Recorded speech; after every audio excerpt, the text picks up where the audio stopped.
Welcome back to Unending Grace. My name is Masoud Ramandi, and I'm happy to do another session on Unending Grace, God's everlasting grace manifested through the person of Jesus Christ. We have covered different aspects of grace. We have looked at what it means and when it was given and all those good things. We looked at the opposite of grace being the law and what it means to be under the law and then under grace.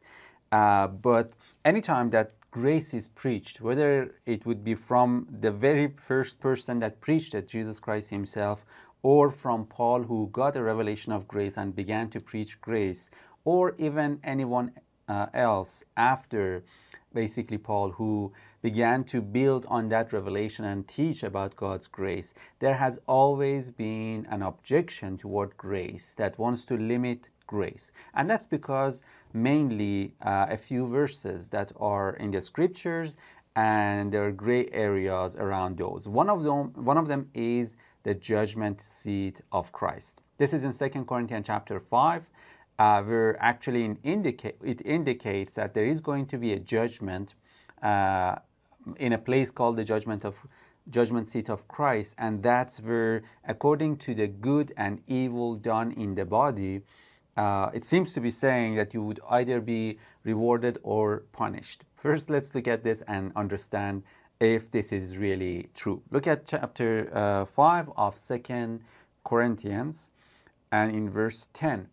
For we must all appear before the judgment seat of Christ, that each may receive the things done in the body according to what he has done, whether good or bad. The word bad is evil.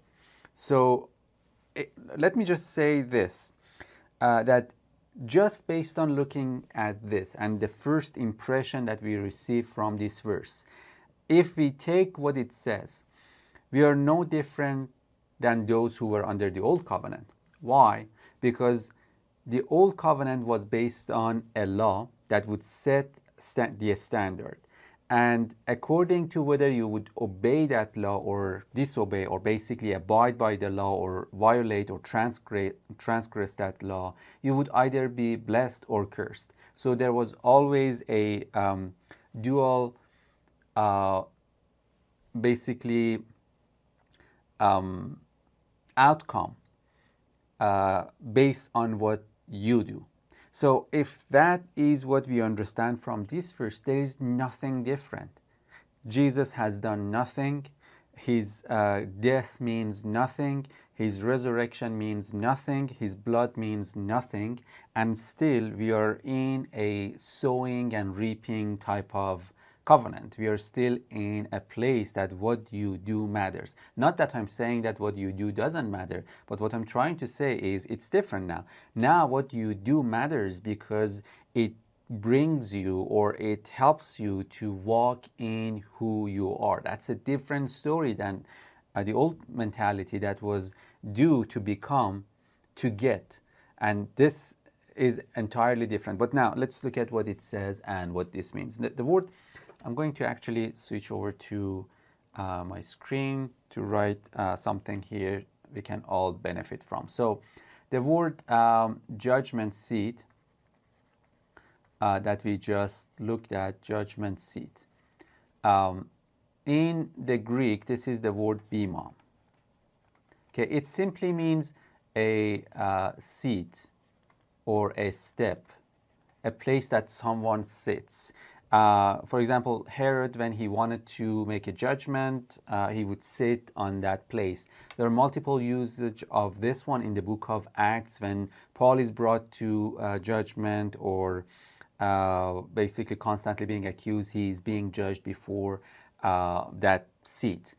Now, what I wanted to say is, for the word judgment, this word judgment, we have the true judgment, because I said this is just simply a seat. But the word in the Greek for judgment is the noun form would be krisis or krima, or the verb form of that would be krino. Okay, so these all are different, basically, impression of judgment.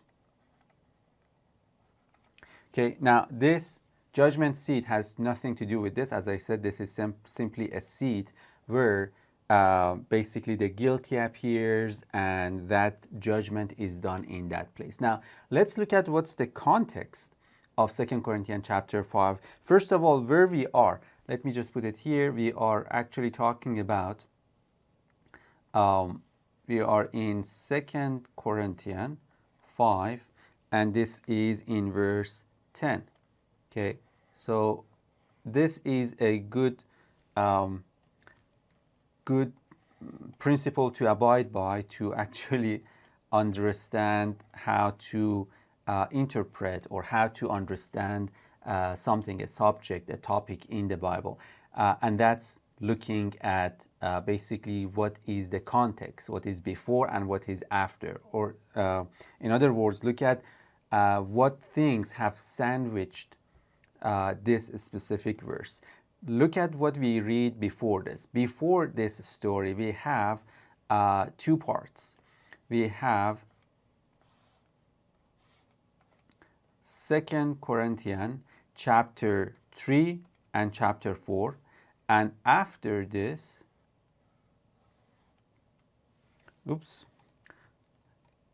all right. So we have 2 Corinthians chapter 5, verse 17, if I'm not, yes, verse 16 to 21.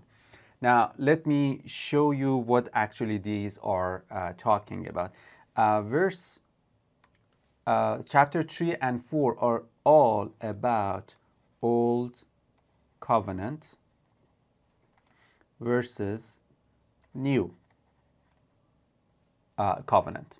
Okay, chapter 3 and chapter 4. Let me just give you a few examples. Chapter 3, verse 5 and 6, Paul says, we are not ministers of the Old Covenant. We are not ministers of the letter of the law, but we are the ministers of the Spirit. We are the ministers of the New Covenant. And then it says, because the letter kills, but the Spirit gives life. And then he goes on to say in verse 7, the ministration of the Old Covenant was the ministration of condemnation and death. Okay, so its judgment would always lead into condemnation and death.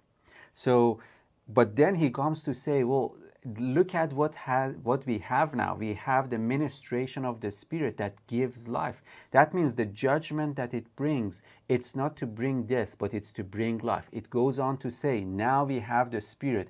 Now we are beholding as in a mirror the glory of the Lord in the Spirit, and we are being transformed into the same image from glory to glory, just as by the Spirit of God and not by our works. See, this is still a comparison between the two and showing what life in the Spirit looks like and what life in the flesh, according to the letter of the law, according to a carnal mind, looked like.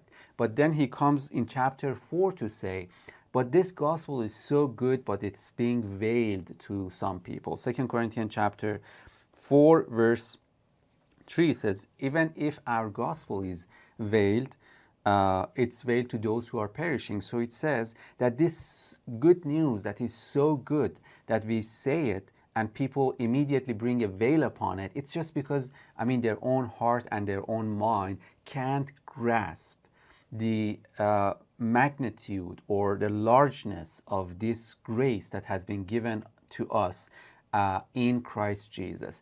And then he goes on to say, but God is shining his light in verse 6 of chapter 4. And he says, this light comes from the knowledge of the glory of God, and it's from the face of Jesus Christ. So it brought us to the person of Jesus Christ, Christ himself. Now you come eventually in chapter 5 to our verse. Now we have the judgment seat of Christ. Okay, I don't want to say anything about this. So we covered the first layer of this sandwich. Now we want to go to the second. 2 Corinthians chapter 5, verse 16 and 17. It says in verse, actually, let me show you what it says in verse 14.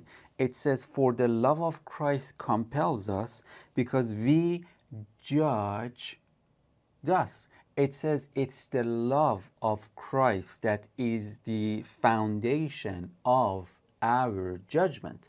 Okay, that's very important. That's very important because you can do judgment from any place. You can make a judgment out of anger. You can make a judgment out of frustration. You can make a judgment out of unforgiveness.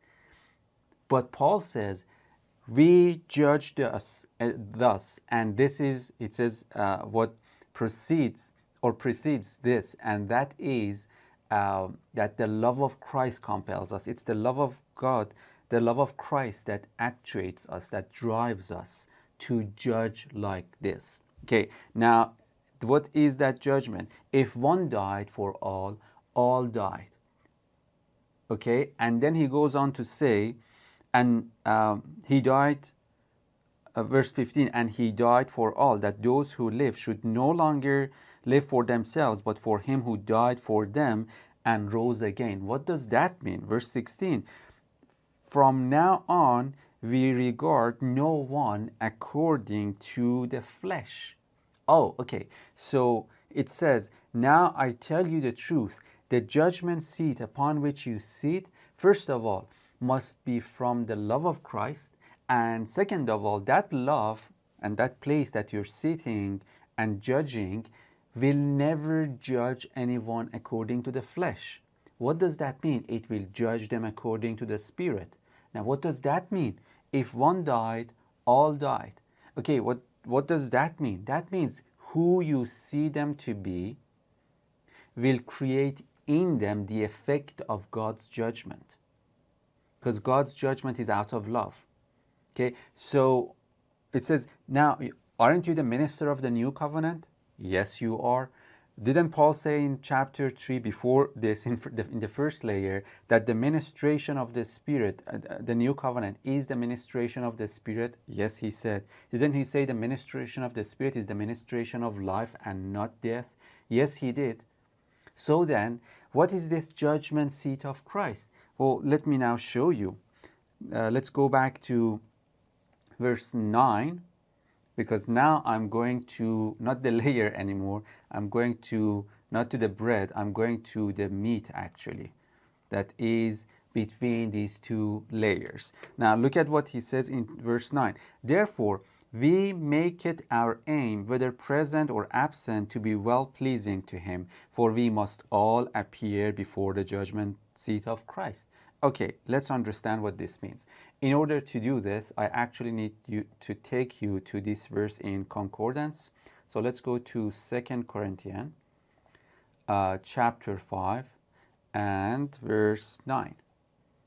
Because we want to know this when he says, this is King James. Let me change that to New King James. Verse 9.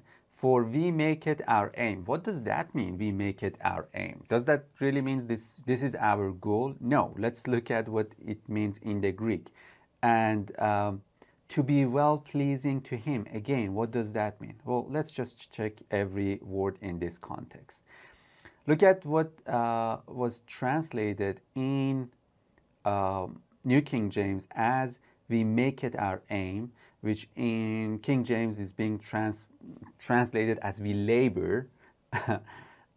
It's this word. It's hard to pronounce, but I think should be philotimomai, something like that.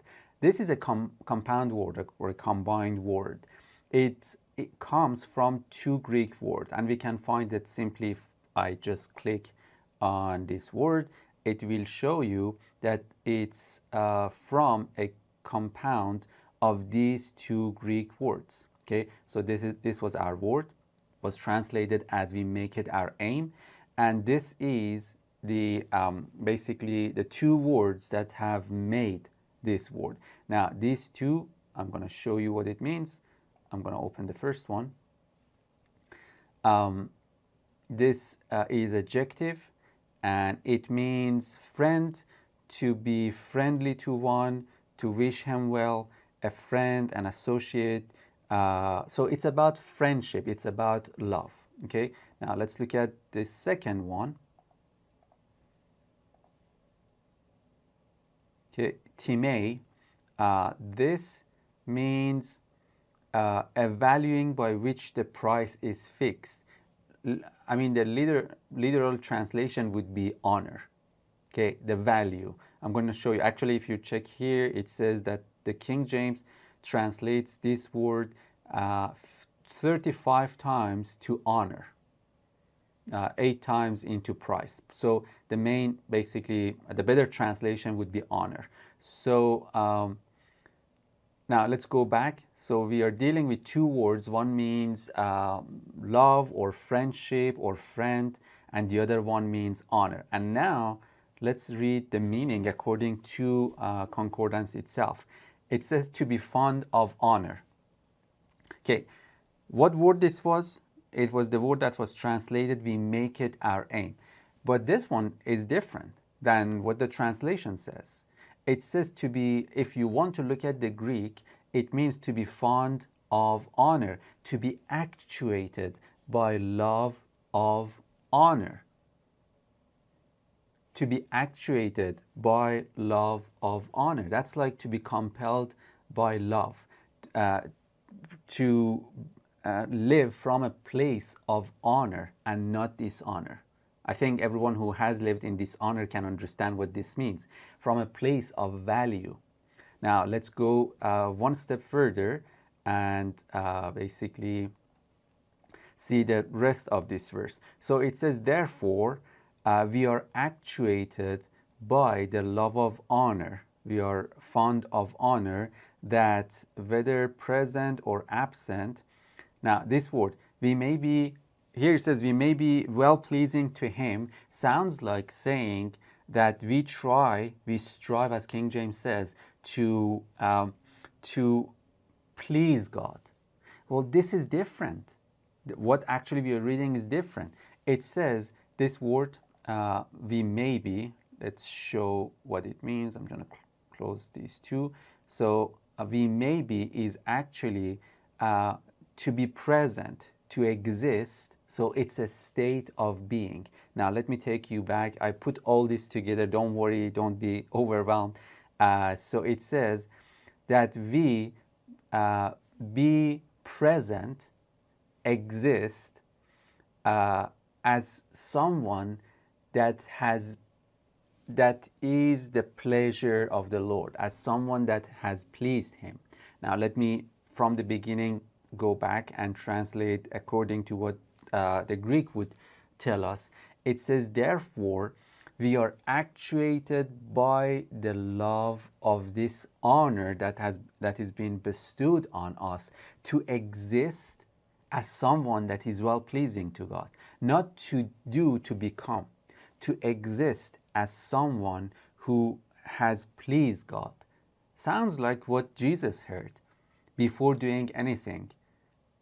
When he came out of a baptism and he heard the voice that said, you are my son, in you I am well pleased. Before doing anything, before healing the sick, before casting out demons, before preaching the gospel, before laying down his life, before any of that, he heard that actually he received this honor from basically the Father. He knew who he was. In fact, I will quickly show you this in 2 Peter chapter 1, verse 17 says, for he received from God the Father honor and glory when such a voice came from him from the excellent glory, this is my beloved Son, in whom I am well pleased. So it says, now this, we're talking about a life that is being actuated by the love of honor. What honor is that? For us to be called sons of God.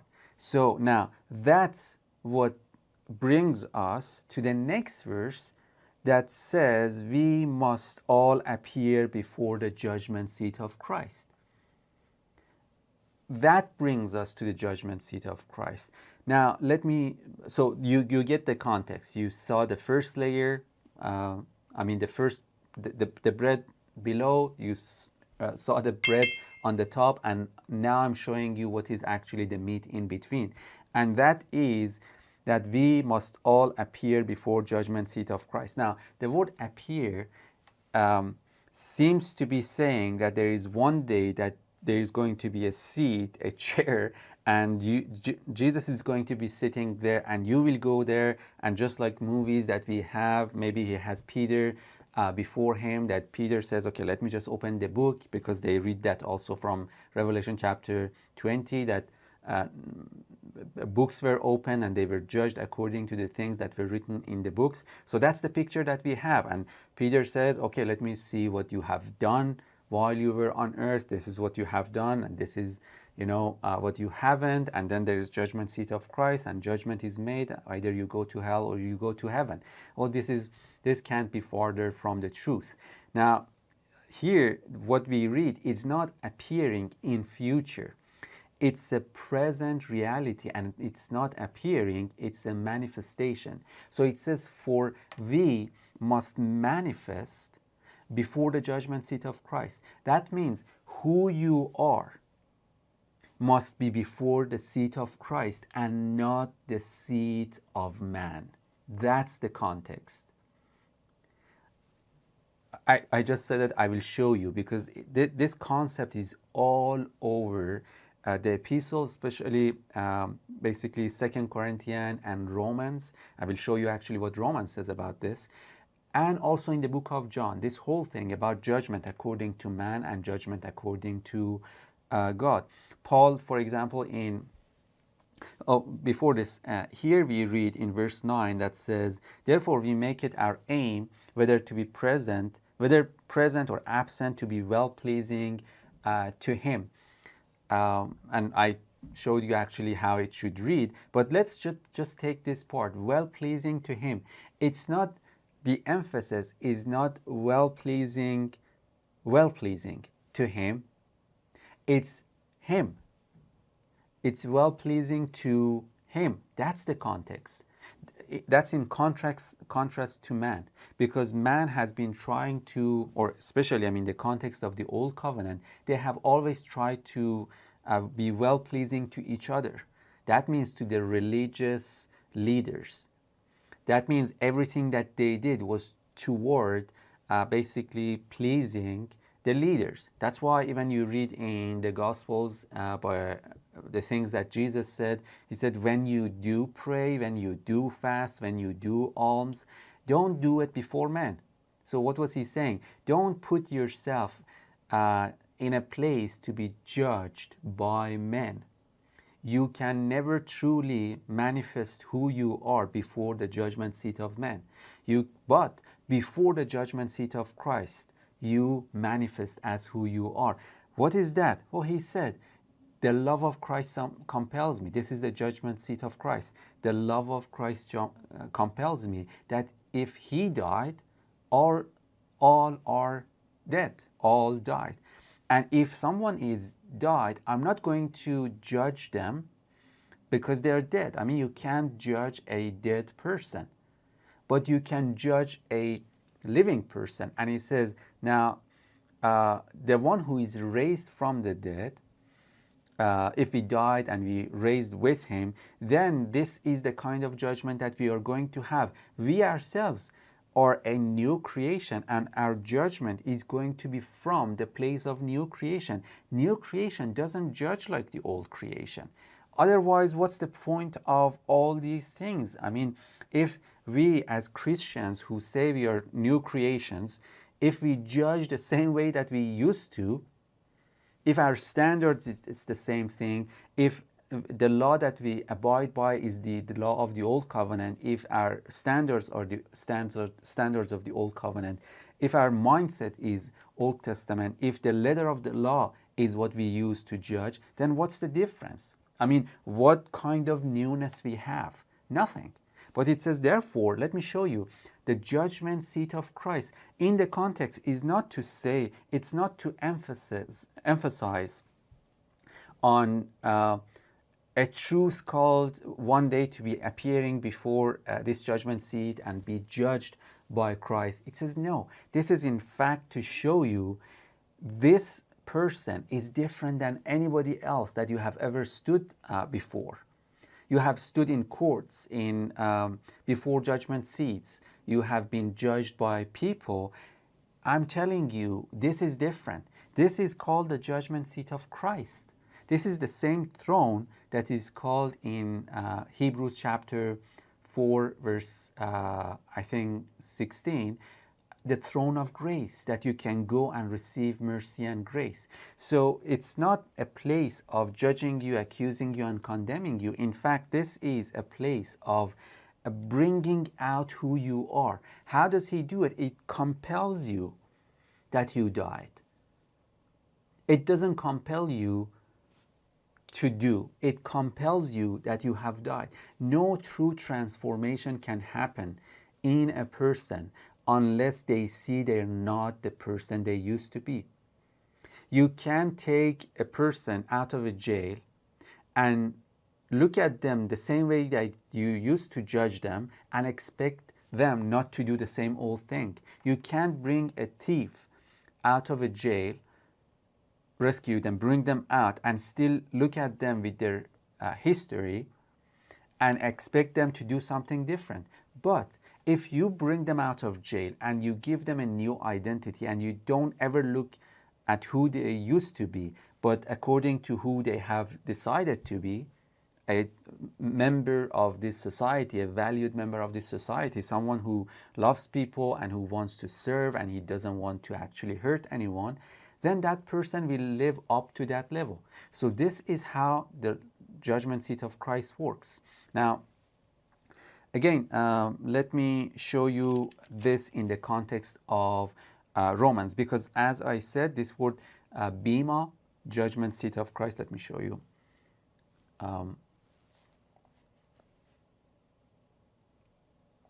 Okay, so this word bema, or the judgment seat, is used on other than basically what we have in the Gospels and the book of Acts. In the epistles where we have actually revelations, it's used only one more time, and it's in Romans chapter 14, and it's in verse chapter 14, verse 10. Look at what it says. It says, "But why do you judge your brother? Or why do you show contempt for your brother? For we shall all stand before the judgment seat of Christ." Okay, let me put it here. We all must stand before the judgment seat of Christ. Okay, and it says, why do you judge? Oh, that's the context. It's not that we must all appear before the judgment seat of Christ. The context, the emphasis, the point, the thing that you should focus on, the thing that Paul wants to bring home is, why do you judge? Why do you judge the old way? Why do you look at things the old way? Why still regard people according to flesh? Why do you see them in the flesh? Where is the point of you living in a different dimension? Where is the point of you living in the spirit? Where is the point of having eyes that are different than the eyes of the flesh? Where is the point of eyes that can see what the Father shows?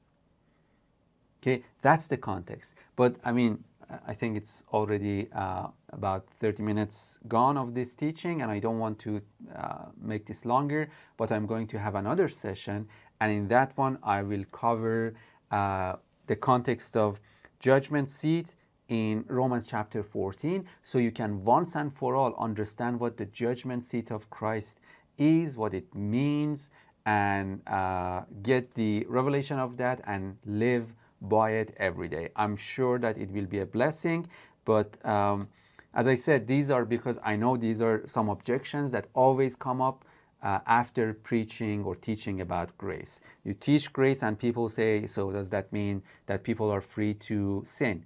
So there is always an objection. No matter how clear you teach about grace, there is always that. And obviously we don't say people have license to go sin. We say, if people truly understand grace, sin is not an issue anymore, but righteousness is.